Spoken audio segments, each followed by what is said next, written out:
네, 안녕하세요, 여러분. 만나서 반갑습니다. 네, 저는 강진주 네트워크 김윤아셀 라담비 청년입니다. 네, 네. 저는 오늘 사라 까르띠아노스 게라 목사님의 아름다운 열매를 맺는 리더에 대해 이야기하고자 합니다. 제가 많이 부족하겠지만 제가 또 받은 은혜의 말씀을 여러분께 성심성의껏 나누도록 하겠습니다. 자, 여러분 혹시 여기 아이를 키워보시거나 아니면 잉태를 해보시거나 아니면 조카를 보신 분들 계실까요? 네, 계시죠. 아이들은 태어나기 전에는 어머니 뱃속에서 영양분을 먹고 또 태어났을 때는 또 우유를 먹고 어느 시점이 지나면 음식을 씹어 먹으면서 점점 더 성장을 합니다. 그렇게 저희도 마찬가지로 믿음으로 다시 거듭나는 순간 우리는 새롭게 태어난 영적 아이가 되는 것입니다. 네, 하지만 여러분 어린아이가 자라지 않으면 어떠세요?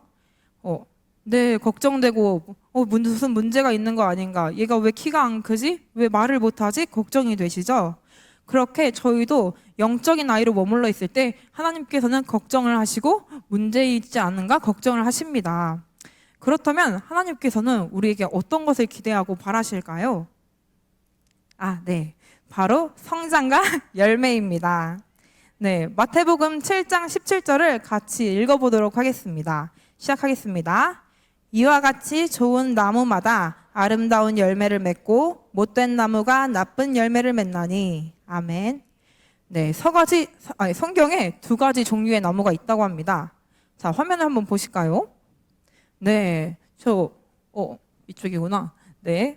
저의 오른쪽에 있는 나무는 정말 아름다운 나무, 건강한 나무로 생기가 넘치고 열매도 너무 탐스러워서 아름다운 열매를 맺을 정도로 건강한 나무입니다. 또 반대편에 보시면 이 나무는 병들고 시들시들하고 딱 봐도 생명력이 없는 그런 나쁜 나무로 보이죠. 이 나쁜 나무에서 자라는 열매는 먹기에도 보기에도 나쁜 열매입니다. 좋은 나무에서는 좋은 열매가 맺히고 나쁜 나무에서는 썩은 열매가 맺힙니다. 그렇다면 하나님께서는 어떤 열매를 찾으실까요? 네, 맞습니다. 좋은 열매를 맺는 좋은 나무를 찾고 계십니다. 즉, 좋은 제자를 맺는 좋은 리더를 찾고 계신다는 뜻입니다. 네, 여러분 정말 좋은 리더이신가요? 네, 알겠습니다. 네, 다음 갈라디아서 5장 19절에서 21절 말씀을 읽어보겠습니다. 자, 시작합니다. 육체의 일은 분명하니 곧 음행과 더러운 것과 호색과 우상 숭배와 주술과 원수 맺는 것과 분쟁과 시기와 분냄과 당짓는 것과 분열함과 이단과 투기와 술 취함과 그 같은 것들이라. 전에 너희에게 경계한 것 같이 경계하노니 이런 일을 하는 자들은 하나님의 나라를 유업으로 받지 못할 것이요. 아멘. 네, 성령의 9가지 열매와 반대되는 육신의 열매들을 성경은 말하고 있습니다. 내 안에 성경에서 말하는 육신의 열매들을 맺고 있지 않은지 먼저 우리 스스로를 돌아보아야 합니다. 혹시 시기와 다툼과 분열이 내 안에 열매를 맺고 있지 않나요? 그렇다면 문제는 열매가 아니라 나무입니다. 내가 육신의 열매를 맺고 있는 나쁜 나무가 아닌지 먼저 돌아보셔야 합니다. 네, 그 전에 작은 돼지 한 마리에 대한 이야기를 하려고 합니다. 네, 사라 목사님이 작은 돼지 목소리를 따라 있는데 저는 못해서 그냥 하도록 하겠습니다. 네, 농장에 양이 되고 싶어하는 돼지가 있습니다. 이렇게 귀엽고 예쁜 돼지인데요. 근데 이 돼지는 양들 틈에 머물면서 양처럼 풀을 먹고 또 양의 울음소리를 막 따라하면서 흉내를 냈지만 그는 그냥 우리가 보기에도 그냥 돼지죠. 하지만 이 세상에서 최고의 양이 되고 싶은 돼지였을 것입니다. 정말 좋은 양이 되려고 노력을 했지만 가끔 진흙탕이 보이고 또 돼지들이 뒹굴고 있는 화면 한번 넘겨주시겠어요? 이렇게 돼지들이 진흙탕을 뒹굴고 있을 때 이 돼지는 마음이 또 흔들립니다. 저기에 한 번만 뒹굴고 싶다 이렇게 생각을 하면서 결국에는 저 진흙탕의 유혹을 이기지 못하고 저렇게 빠져서 열심히 신나게 뒹굴게 되는 것이죠. 그때 목자가 등장해서 더러워진 돼지를 발견합니다. 돼지는 노력해서 양처럼 살 수는 있겠지만 그래도 여전히 그냥 돼지입니다. 그렇다면 이 돼지가 아닐 수 있는 방법은 무엇일까요? 네, 단 하나뿐입니다. 바로 죽는 것입니다. 이 돼지처럼 우리도 좋은 나무가 되기 위해 노력은 하죠. 교회에 매주 나오고 셀 모임도 오고 리더도 되고 싶고 하지만 우리는 이 돼지처럼 가끔은 이 정도는 괜찮지 않나? 그냥 나쁘지 않잖아 라고 생각하면서 옳지 않은 것들을 해보려고 하거나 보려고 합니다. 그렇다면 어떻게 해야 좋은 열매를 맺는 좋은 나무가 될 수 있을까요? 그것은 바로 그리스도의 십자가로 나아오는 것입니다.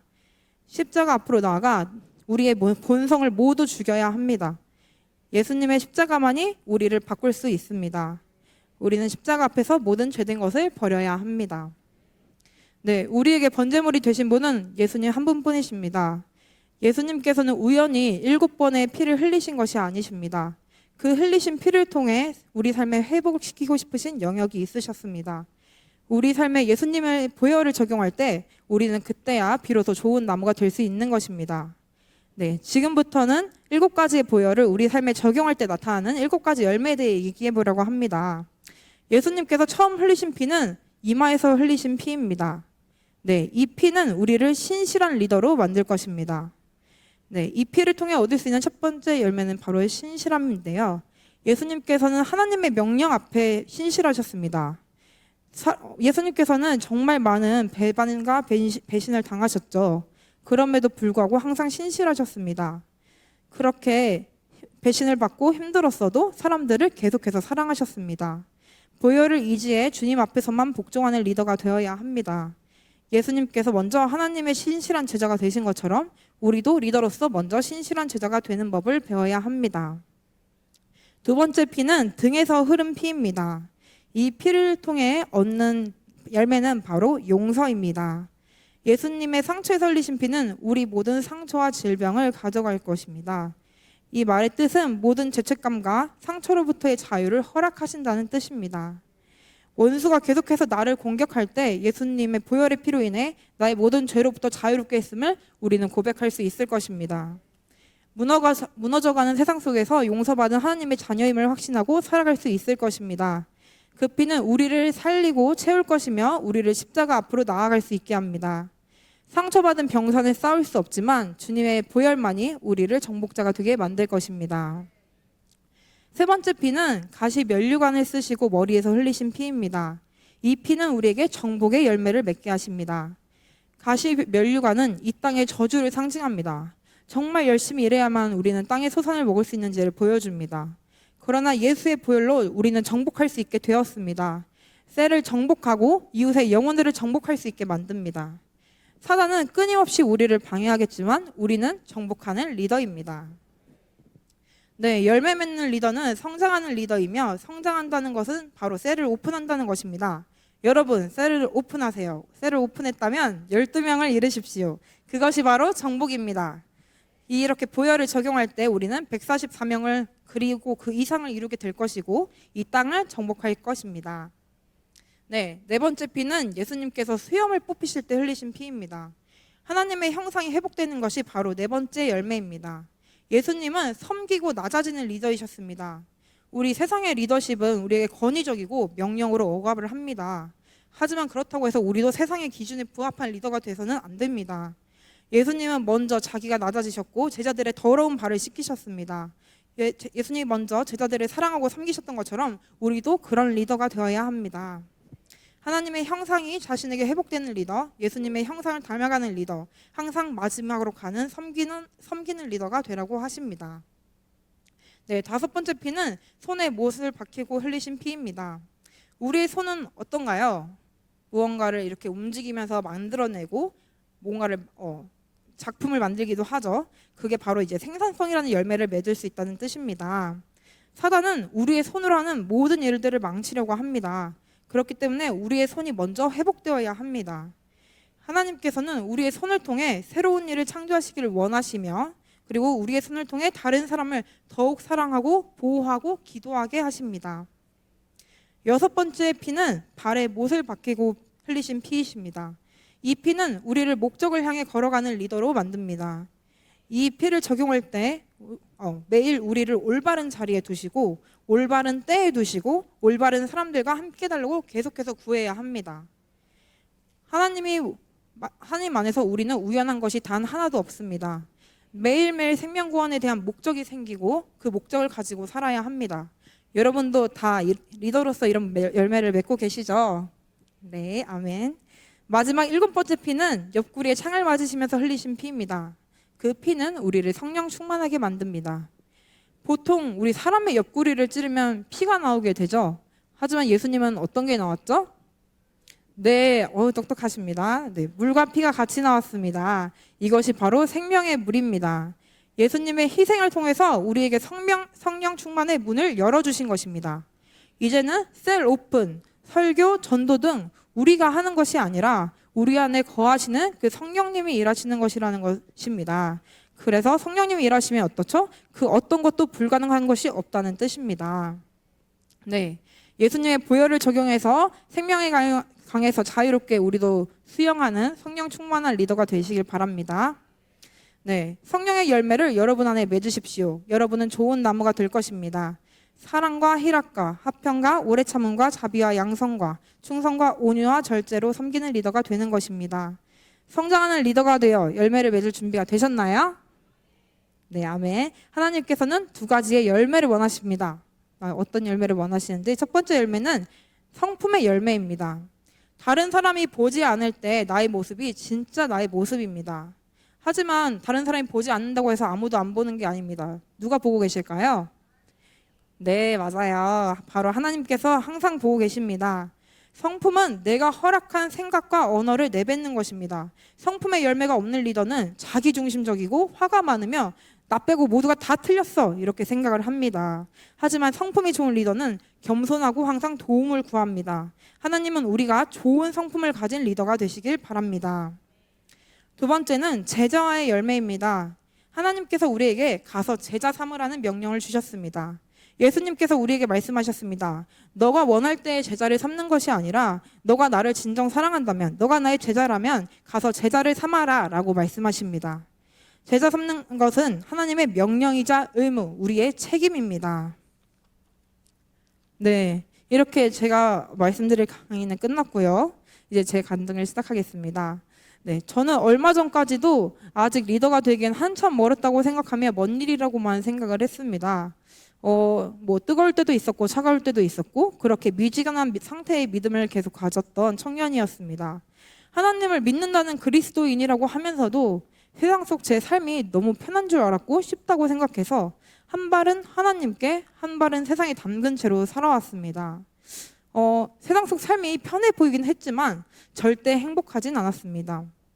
눈앞에 보이는 직장에서의 승진을 하기 위해 매일 새벽 3, 4시까지 근무를 했고 윗사람들에게 잘 보이려고 갖은 노력을 했습니다. 인정받으려고 노력했던 것이죠. 세상에서 저는 조금이라도 더 많이 벌고 높은 지로 올라가서 인정받는 것이 정말 참 행복이라고 생각했던 것 같습니다. 이렇게 제 모든 시간과 에너지를 투자하면서 저는 서서히 저도 모르는 사이에 지쳐갔습니다.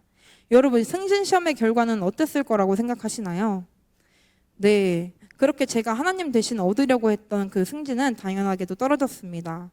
큰 절망과 좌절로 힘들 줄 알았던 제 삶은 오히려 간절하고 절박하게 하나님을 붙잡으며 더 큰 회복으로 이어졌습니다. 공동체 안에서 회복, 교회 안에서 회복을 경험해 나갔고 이제 1월 달에 있었던 황스 네트워크와 2월 달에 청유 캠프에 다녀오며 저의 스스로 먼저 리더가 되겠다는 다짐을 할 수 있었습니다. 그 회복 가운데 제주도 리더 컨퍼런스에 갈 것을 결단하였고 대기자 11명이었던 제가 11명 중 1명이었던 제가 감사하게도 주님의 은혜로 참석할 수 있었습니다. 네, 리더 컨퍼런스에 가면서도 저는 그냥 리더라는 자리는 되게 먼 이야기라고 생각을 했고 제가 본 리더분들은 정말 멋진 카리스마와 리더십을 가지고 하나님의 일에 항상 앞장서고 우리 세런들을 우선시하고 챙겨주면서 정말 멋진 언니 오빠들 어르신분들만 할 수 있다고 생각을 했었습니다. 그에 비해 저는 나는 너무 나밖에 모르고 지금 세상이 너무 편안하니까 이 세상 속 삶을 조금 더 누리는 그런 세런이기를 안주하려고 했던 것 같습니다. 그래서 스스로도 이렇게 세런으로 조금 살다가 한 5년 정도 뒤에 열심히 믿음 생활 하다 보면 뭐 한 3, 4명 정도의 세런이 생길 것 같고 그때쯤이면 리더를 해도 되지 않을까 이렇게 생각을 했었어요. 제가 스스로 제 때를 생각하고 정했던 것이죠. 여러분도 혹시 여기 중에 그런 분들 계시지 않나요? 네, 하지만 하나님은 지금 바로 순종하기를 원하십니다. 첫날 강의부터 제 연약하고 부족한 생각들은 깨어졌습니다. 여러분, 우리는 언제든 어디서든 리더가 될 수 있습니다. 우리의 주변 사람들, 가정, 친구, 직장 동료, 네일샵 사장님, 카페 직원 등 우연히 만난 것이 아니라 그들이 모두 우리의 제자라는 것입니다. 네, 그들에게 복음을 전하는 것이 영혼 구원이며 우리가 할 수 있는 가장 큰 순종입니다. 이제 저는 저의 작은 생각으로 저의 때와 기준을 정했던 모든 모습들을 회개하며 리더가 되기 위해 제 안의 성품, 그리고 번성하지 못하는 태도, 습관, 생각들을 갈아엎고자 합니다. 리더가 되기로 결단하고 3명의 친구들을 교회에 데려왔습니다. 한 명은 등록을 했고 2명은 이제 긍정적인 만남으로 계속 연락을 하고 지내고 있는데요. 물론 복음을 전하다 보면 항상 긍정적인 답변만 있는 것은 아닙니다. 제가 몇 년 전에 다녔던 회사에서요. 조금 힘든 일이 있었습니다. 그 하나님의 뜻에 가치에 맞지 않는 그런 문화 다양성, 차별금지법 제정을 놓고 그렇게 사람들의 서명을 받으러 다니고 뭔가 하나님의 일에 배반하는 일들을 하려고 했었습니다. 원래는 그런 회사가 아니었는데요. 그래서 제가 그때 정말 눈물로써 기도를 많이 했고 저 혼자 몰래 그 직장의 한 조그만 구석에 가서 혼자 몰래 울다가 오기도 하고 기도도 하고 여러 가지 노력을 했지만 관장님, 그러니까 최고 권위자의 생각은 조금이라도 변하지 않죠. 그래서 제가 많이 그것으로 인해 힘이 들었고 직원들 입장에서도 저를 약간 조금 이상한 눈초리로 바라보는 직원들도 많았습니다. 그렇게 저 혼자 그 삶 가운데 혼자 있다 보니까요. 내가 그냥 평범한 그리스도인이었다면, 내가 그냥 일요일에만 교회를 가는 교인이었다면 이런 거에 고민을 하지 않아도 될 텐데 그냥 나도 저들처럼 하나님을 믿지만 나는 차별금지법 괜찮아, 동성애 괜찮아 라고 하는 저들처럼 편안히 살 수 있을 텐데 내가 왜 이렇게 힘들까 라고 고민을 했지만 열심히 기도하며 눈물로 정말 하나님께 저 좀 살려달라고 기도를 했던 것 같습니다. 그때 어떤 직원분이 저한테 딱 그런 얘기를 하시더라고요. 담비쌤, 성경은 오래전 이야기고 현 시대와 맞지 않는 이야기들도 너무 많고 그런데 왜 그리스도인들은 왜 자꾸 성경을 읽으라 그러고 성경에 나와 있는 대로 따라야 된다고 하시나요? 저는 그게 이해가 안 돼요 라면서 저한테 그런 얘기를 하시더라고요. 모든 직원들이 다 있을 때. 그때 저는 어떠한 말도 준비하지 못했지만 갑자기 그냥 성령님께서 이 말을 하게 하셨습니다. 그게 바로 진리이니까요 라고 대답을 했습니다. 그랬더니 저를 질책하고 청문회 온 것 마냥 담비쌤 그 목사님이 어쩌고 그 목사님이 어떻고 이렇게 저를 공격했던 그 모든 직원들이 한순간에 싹 조용해진 것입니다. 그 이후로 저는 그 회사에 퇴사할 때까지 잘 마무리하고 그만둘 수 있었습니다. 네, 여러분 복음을 전하다 보면 항상 긍정적인 답변만 있는 것은 아닙니다. 정말 거절당하는 상처가 두렵고 정말 세상 사람들의 눈초리와 그 환경들이 저를 많이 힘들게 하고 고통스럽게 할 수도 있고 이 세상에 나 혼자 있는 것처럼 느낄 수도 있을 것입니다. 하지만 우리는 하나님의 자녀라는 정체성을 갖고 있기 때문에 여기에서 포기하지 않고 복음을 전하는 것을 두려워하지 않고 계속해서 해나가시길 바랍니다. 네, 이번 한국 컨퍼런스에 저는 3명의 VIP를 데려오겠다고 결단하였습니다. 네, 주의 보혈로 신실한 제자가 되어 셀을 오픈하고 번성하여 2025년 제주 리더 컨퍼런스에서는 신실한 리더로 참여할 것을 결단합니다. 마지막으로 우리 제주 열방교회에서 일어나는 부흥이 우리 성당교회 가운데에서도 일어나기를 매일 시각하며 기도하겠습니다. 지금까지 강의한 라담비였습니다. 감사합니다.